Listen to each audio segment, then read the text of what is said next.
Hey guys, welcome back to the video. And ये video उन लोगों के लिए है जिनको लगता है कि सारा पैसा अगर आप स्मॉल कैप म्यूचुअल फंड में डाल दोगे तो आपका पैसा डूब जाएगा पूरा। अब ये कमेंट किया है एक भाई ने, व्यूअर है, उन्होंने कमेंट किया कि सारा पैसा स्मॉल कैप में मत डालो, सारा पैसा डूब जाएगा। तो जितने भी लोग हैं जिनको ऐसा लगता है कि स्मॉल कैप म्यूचुअल फंड में अगर पैसा डालते हैं और मार्केट गिरती है तो पैसा पूरा डूब जाएगा, तो आप लोग देखो वीडियो पूरा, क्लैरिफाई होगा, कॉन्फिडेंस बढ़ेगा इन्वेस्टमेंट के ऊपर, और ये जो बेकार की बातें हैं इनसे आप दूर रहोगे, बच के रहोगे।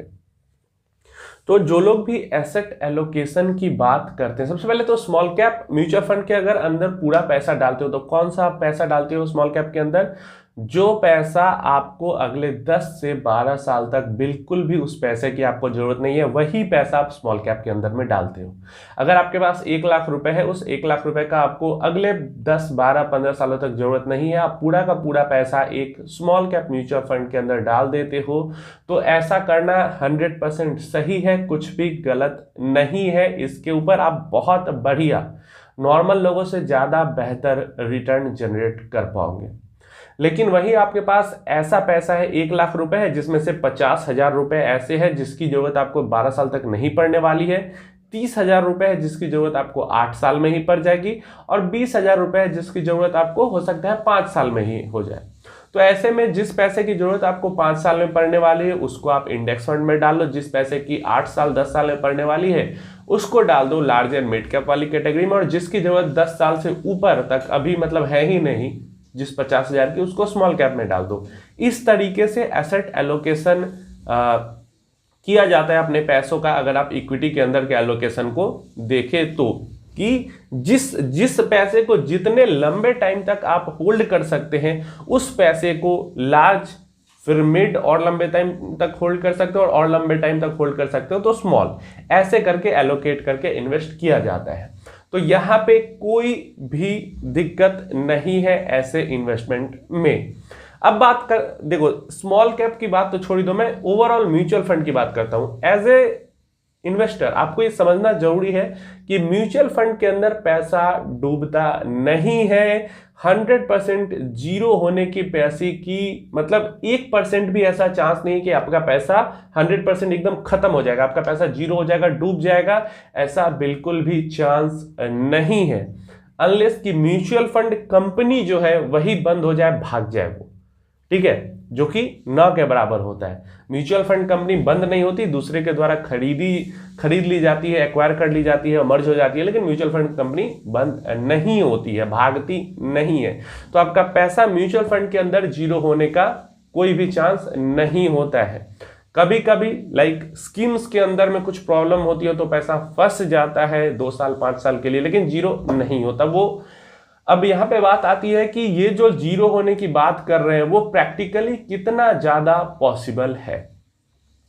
बिल्कुल भी पॉसिबल नहीं है। जो म्यूचुअल, आप मान लो स्मॉल कैप के अंदर ही हम एक फंड की बात करते हैं, जैसे निप्पॉन स्मॉल कैप फंड।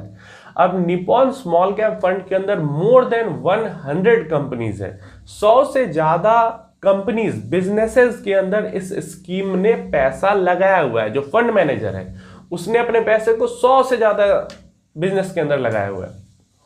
तो मानो क्या ऐसा पॉसिबल है कि वो 100 के 100, इतना बेवकूफ तो वो मैनेजर है नहीं म्यूचुअल फंड का कि वो 100 या 120 या 125 जितने भी कंपनीज में पैसा, बिजनेसेस में पैसा लगाया होगा, वो सब के सब बिजनेसेस बंद हो जाएंगे, जीरो हो जाएंगे, खत्म हो जाएंगे। मतलब इतना पढ़ने लिखने के बाद वो फंड मैनेजर बना है, और फिर इतना भी दिमाग नहीं है कि वो ऐसे 100 बिजनेस में पैसा लगा देगा जो पूरा का पूरा डूब जाए।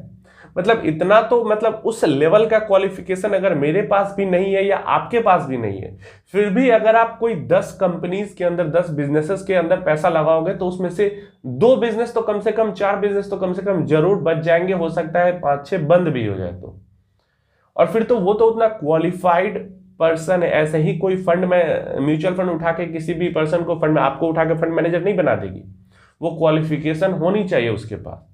एंड देन ऐसे में कोई भी आके बोल दे कि म्यूचुअल फंड में पैसा मत डालो, पूरा पैसा आपका डूब जाएगा, तो ये किस हद तक आपको लगता है कि ये सही? आप इस तरीके से मत सोचो कि आप एक म्यूचुअल फंड स्कीम के अंदर पैसा डाल रहे हो। आप इस तरीके से सोचो कि उस म्यूचुअल फंड स्कीम के अंदर में जितनी बिजनेसेस है आप उसके अंदर पैसा डाल रहे हो। एंड अगर 50-100 बिजनेसेस हैं तो सबके सब बंद नहीं हो जाने वाली है।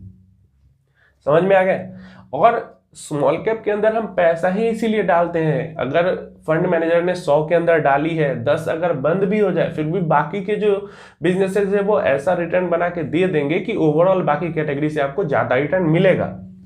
तो अगर आप लॉन्ग टर्म के लिए हो मार्केट के अंदर, जो भी आपके पास ऐसा पैसा है 10 साल से ऊपर तक उसकी जरूरत नहीं होने वाली है, डेफिनेटली आपको स्मॉल कैप के अंदर ही उस पैसे को डालना चाहिए।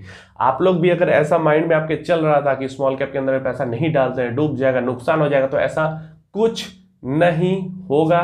टेंशन लेने की, घबराने की जरूरत यहाँ पे नहीं है। कभी भी किसी के वीडियोस देखते हो, किसी के आर्टिकल पढ़ते हो, कमेंट पढ़ते हो, तो थोड़ा सा अपना उसके अंदर दिमाग लगाया करो, अपना थोड़ा सा समझदारी से सोचा करो कि सामने वाला बंदा अगर कुछ कह रहा है, गलत कह रहा है, सही कह रहा है, सिर्फ कुछ कह रहा है उसके ऊपर भरोसा मत करो। थोड़ा सा अपना समझदारी लगाया करो कि छोड़ो, 50-100 तो छोड़ दो। जैसे फोकस्ड फंड होते हैं उसके अंदर 30 बिजनेसेस के अंदर पैसा डाला जा सकता है, 30 स्टॉक के अंदर इन्वेस्ट कर सकते हैं। क्या 30 के 30 बंद हो जाएंगे एक बार में जाके?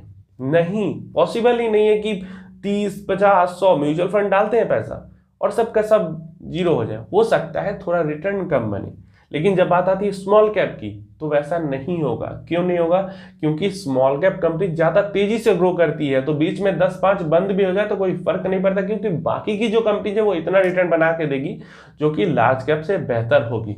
हाँ, कभी कभी फेज आता है 1 साल 2 साल तक स्मॉल कैप कंपनीज बढ़िया रिटर्न नहीं देती है, तो वो फेज होता है मार्केट का। और इसीलिए मैंने कहा कि अगर 10 साल से ऊपर का पैसा है उसको स्मॉल कैप में डाल के छोड़ दो, क्योंकि 2 फेज भी 10 साल, 12 साल, 15 साल में 2 फेज भी ऐसा आता है, 3 फेज भी ऐसा आता है, 1-2 साल का जहां पे स्मॉल कैप बढ़िया परफॉर्म नहीं करेगी, तो बाकी का जो फेज होगा उसमें इतना जबरदस्त परफॉर्म करेगी। लाइक पास्ट में हमने देख चुका है कि अगर 2012 से अभी तक का डेटा उठा के आप देखते हो तो सारे ही कैटेगरी म्यूचुअल फंड की जो स्मॉल कैप फंड्स हैं वो काफी बेहतर परफॉर्म कर रहे हैं। किसी किसी कैटेगरी में तो दुगना तक का रिटर्न दे रहे हैं स्मॉल कैप कैटेगरीज के फंड। तो बस यही इंफॉर्मेशन, ये मकसद था वीडियो का कि आप समझो कि आपके पास अगर लंबे टाइम तक पैसे की जरूरत नहीं है तो उस पैसे को स्मॉल कैप म्यूचुअल फंड में डालो, ताकि बेहतर से बेहतर रिटर्न आप जनरेट कर सको। बहुत सारे लोग हैं नहीं उनको समझ में आएगा, डिसएग्री करेंगे, बट जिन लोगों को समझ में आता है वो समझदारी दिखाओ और फायदा उठाओ। तो दोस्तों ये इन्फॉर्मेशन थी। इन्फॉर्मेशन अच्छी लगी, वीडियो अच्छा लगा, लाइक कर देना वीडियो को। ऐसे ही इन्फॉर्मेटिव वीडियोस देखते रहने के लिए सब्सक्राइब कर लेना चैनल को। थोड़ी सी भी वैल्यू एडिंग लगी, कुछ क्वेश्चन है, अभी भी कुछ समझ में नहीं आ रहा है, कुछ दूसरी परेशानी है, कमेंट कर सकते हो या फिर इंस्टाग्राम पे भी डायरेक्टली मैसेज कर सकते हो।